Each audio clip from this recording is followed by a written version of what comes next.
Chers amis, bonjour. Nous nous retrouvons cette semaine pour la paracha Vaïkra. Nous entamons donc un nouveau livre de la Torah et en même temps nous approchons à grands pas de Pessah.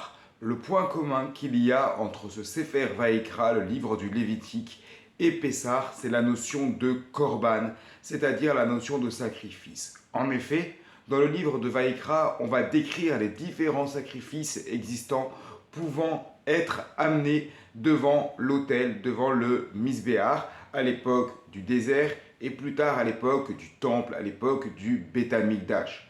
Le Rav Enimung, dans la voie de la Torah, précise bien, après avoir énuméré les différentes catégories de korbanot, que l'on n'offrait pas de korban pour une faute vraiment volontaire.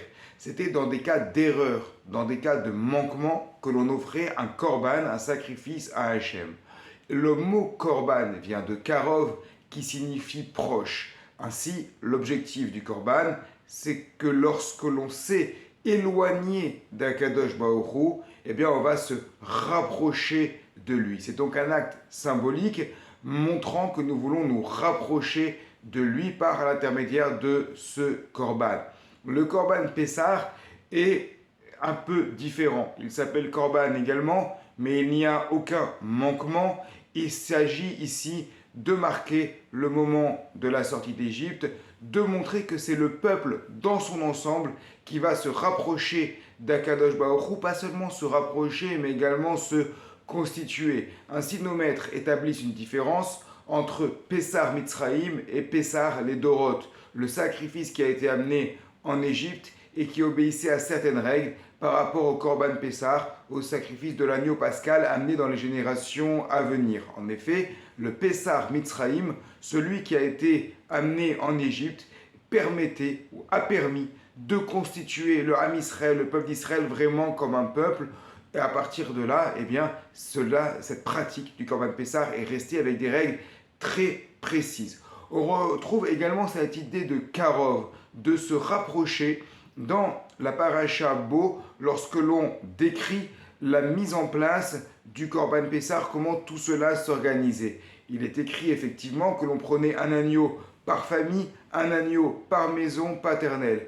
Oui, mais il fallait que l'agneau soit mangé entièrement. Et s'il n'y avait pas assez de monde, qu'est-ce que l'on faisait? Eh bien, on allait chercher le voisin. Et là, le texte, toujours dans la paracha Bo, précise Ashochen Akarov Elav, le voisin qui était proche de lui. Et évidemment, les commentateurs interrogent, si c'est mon voisin, il est forcément proche de moi. Donc qu'est-ce qu'on veut m'apprendre par là? Et le Notziv de Volodjine va rapporter la Tosefta qui dit, cela vient m'apprendre que j'aurais pu aller chercher un ami, j'aurais pu aller chercher un voisin un peu plus lointain avec qui j'ai des affinités particulières.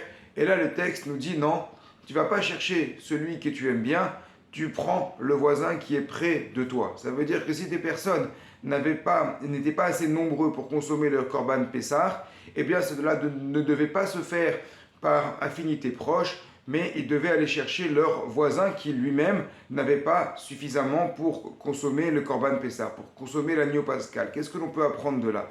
Mais on peut apprendre de là un principe très important par rapport à Pessah. C'est que à cette époque de Pessah Mitzraïm, à l'époque de l'Égypte, l'objectif c'était de se constituer en peuple.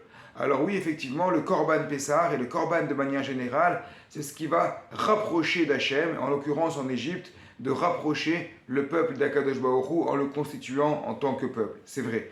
Mais il y a également une notion ici, je dirais, à l'horizontale, dans le sens qu'on va être tous les uns avec les autres et qu'on va devoir établir un lien social les uns avec les autres. Ainsi, le texte nous dit que celui qui n'avait pas de quoi consommer le Korban Pessah, ils étaient pas assez pour consommer le Korban Pessah, il va voir son voisin. Il va pas voir son ami, il va pas voir celui avec qui il a des affinités, il va créer des affinités avec son voisin. Ça veut dire, à partir du moment où on doit tous se rapprocher vers Hachem, même si on n'a pas une affinité naturelle les uns vis-à-vis des autres, eh bien on va aller vers l'autre, vers celui qui est proche. Et voilà, c'est le principe donc de ce Korban Pessah. Voilà également l'idée d'un korban de manière générale, se rapprocher d'Akadosh Baruch Hu et à travers cela se rapprocher également les uns des autres. Shabbat Shalom à toutes et à tous.